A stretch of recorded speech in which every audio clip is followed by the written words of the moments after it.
लखनऊ प्राचीन कौशल राज्य का हिस्सा था। यह भगवान राम की विरासत थी, जिसे उन्होंने अपने भाई लक्ष्मण को समर्पित कर दिया था। इसलिए ऐसे लक्ष्मणावती, लक्ष्मपुर और लखनपुर के नाम से जाना गया, जो बाद में बदलकर लखनऊ हो गया। पर लखनऊ एक लिए और फेमस है, जो है इस शहर से जुड़ी भूतिया कहानियां।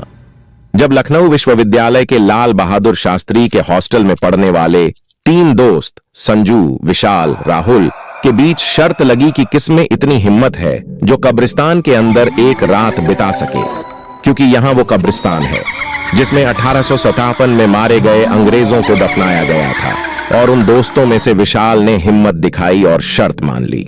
अगले दिन तीनों दोस्त विश्वविद्यालय से निकले और नदवा कॉलेज और पक्का पुल के रास्ते से होते हुए कब्रिस्तान के पास पहुंचे।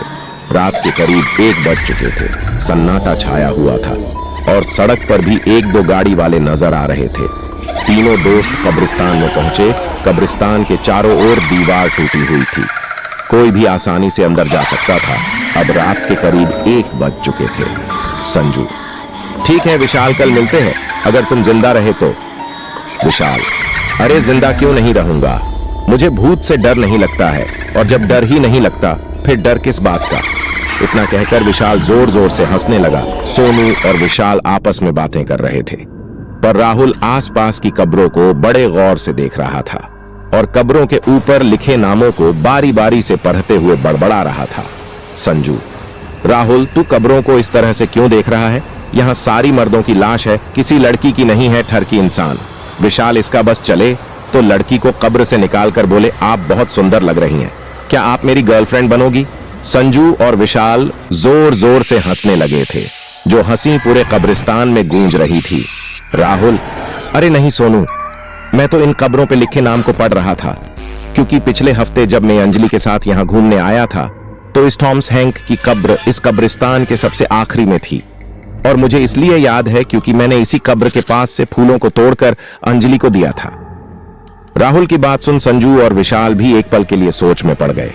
सबके मन में सिर्फ यही सवाल था कि आखिर कब्र एक जगह से दूसरी जगह कैसे जा सकती है, और इस बात की पुष्टि इस बात से भी हो रही थी कि राहुल के तोड़े हुए फूलों की पत्ती अभी भी मुरझाई हुई कब्र के पास ही थी। विशाल: अच्छा ठीक है, अब मुझे और उल्लू मत बनाओ, मुझे डराने की तुम्हारी कोशिश किसी काम की नहीं है, समझ गए?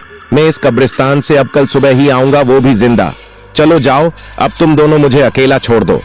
विशाल की बात सुन संजू और राहुल कुछ नहीं बोले और आपस में बात करते हुए कब्रिस्तान से बाहर आ गए, और विशाल अपने दोस्तों को कब्र से जाते शांत देख रहा था।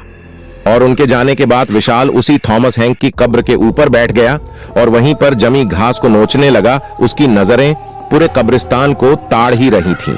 तभी जमीन से एक हाथ निकला और विशाल के हाथ पकड़कर उसे कब्र से नीचे गिरा दिया। उसने जब आस पास देखा तो कोई नहीं था, और जब उसकी नजर अपने हाथ पर गई तो हाथ पर किसी के नाखूनों से नूचा हुआ था, जिससे खून निकल रहा था। उसने खुद को संभाल कर एक बार फिर कब्रिस्तान को देखा तो उसे धुआं ही धुआं उठता हुआ दिखा, जो उसी को घेरने उसी की तरफ बढ़ रहा था। इससे पहले वो कुछ समझ पाता, धुएं ने उसे घेर लिया, जिसकी वजह से उसका दम घुटने लगा, और फिर अगले ही पल उसे गोली और तलवारों की आवाजें आने लगी, और ठीक उसकी आंखों के सामने स्वतंत्रता सेनानियों ने अंग्रेजी हुकूमत के सिपाहियों को उन्हीं की बंदूक से उन्हीं का सीना छल्ली कर रहे थे। तलवारों से उनका जिस्म और उनकी गर्दन दोनों को काट रहे थे, और ये सब विशाल के सामने हो रहा था।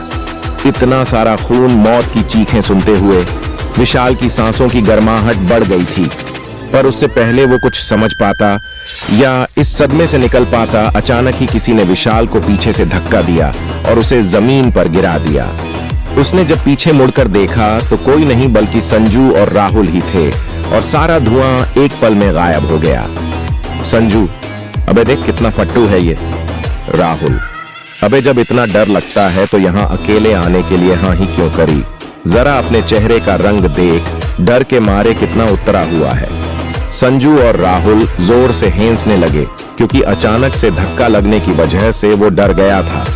विशाल: बंद करो तुम लोग अपनी ये नौटंकी और चलो यहाँ से, मुझे और नहीं रहना इस कब्रिस्तान में। तुम्हें अंदाजा भी है मैं अभी क्या देख रहा था? विशाल जानता था कि जो उसने अभी देखा है वो कभी अपने दोस्तों को समझा नहीं पाएगा, इसलिए झुंझलाता हुआ दोनों से कहकर बाहर जाने को हुआ ही था। तभी राहुल ने उसका हाथ पकड़ उसे रोक लिया। राहुल, अबे तू अकेला कहां चल दिया? चिंता मत कर, तेरे साथ अब हम भी इस कब्रिस्तान में रुकेंगे। फिर तो ठीक है ना? विशाल, पर रुकना ही क्यों है? जब से मैं आया हूं अजीब सी ठंड लग रही है और तुम दोनों के हाथ भी तो बर्फ की तरह ठंडे हो चुके हैं। मैं कहता हूं चलो। विशाल राहुल से हाथ छुड़ाकर कब्रिस्तान की बाहर की ओर चल ही रहा था कि अचानक ही सोनू ने उसके गले में रस्सी डाल वापस से उसे कब्रिस्तान में घसीटने लगा। विशाल, संजू, ये तुम क्या कर रहे हो? मैं विशाल, तुम्हारा दोस्त, तुम मेरे साथ ये क्या कर रहे हो? विशाल चीख के संजू से कहे जा रहा, पर संजू ने उसकी एक नहीं सुनी और घसीटता हुआ एक पेड़ के पास ले आया। फिर रस्सी को पेड़ की डाल पर फेंक दूसरी तरफ से खींचता हुआ विशाल को फांसी चढ़ाने लगा। विशाल, संजू, ये तू क्या कर रहा है? राहुल, तू संजू को रोकता क्यों नहीं? तुम दोनों मेरे साथ क्या कर रहे हो? विशाल के इतना चीखने पर भी उन्होंने उसकी एक न सुनी और देखते ही देखते विशाल फांसी की वजह से झटपटाने लगा।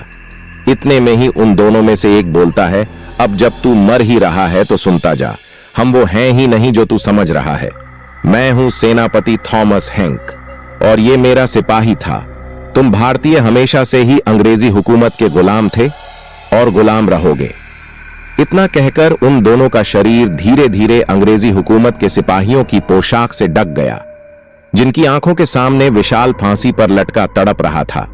विशाल के इतना तड़पने पर भी उन सिपाहियों को चैन नहीं आया। उन्होंने अपने हाथ में पकड़ी बंदूक और तलवार से विशाल के शरीर को छल्ली करना शुरू कर दिया, जिससे विशाल की मौके पर ही मौत हो गई। अगली सुबह जब उसके दोस्त उसे लेने कब्रिस्तान आए, तब कब्रिस्तान के बाहर पुलिस और मीडिया की भीड़ लगी हुई थी, जिन्हें देख दोनों की सांसें तेज हो गई थीं।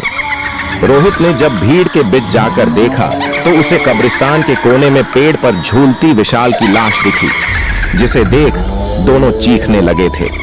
इंस्पेक्टर भी उनकी चीख से समझ गया था कि ये दोनों लाश के जानने वाले हैं, इसलिए दोनों को लाश की पहचान करने के लिए अंदर बुलाया गया।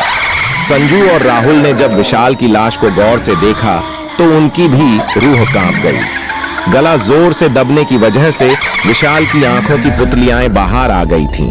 आंखों की जगह दो काले गड्ढे दिखाई दे रहे थे और नीचे जमीन पर खून ही खून बिखरा हुआ था। साथ ही गोलियों के खाली कारतूस भी बिखरे हुए थे, पर विशाल के जिस्म पर कट का एक भी निशान नहीं था। दोनों ने लाश को पहचान तो लिया था, पर अब यह केस पुलिस को भी समझ नहीं आ रहा था। पर पोस्टमास्टम से यह बात साबित हो चुकी थी, बाहर से भले ही उसके शरीर पर कोई खरोच न हो, लेकिन अंदर से उसका शरीर गोलियों से छल्ली पड़ा था और अंदर से मांस, नसें, यहां तक कि हड्डियां भी कटी हुई थीं। बहुत जांच पड़ताल के बाद भी केस कभी नहीं सुलझा और कुछ साल बाद संजू और राहुल की लाश भी उसी रहस्यमय तरीके से उसी पेड़ पर फांसी पर लटकी मिली। पोस्टमार्टम रिपोर्ट्स में भी वही लिखा था जो विशाल की रिपोर्ट्स में लिखा था।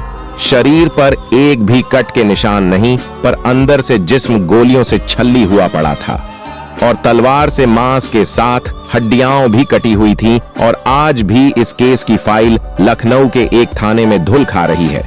लेकिन अब वक्त बदल चुका था।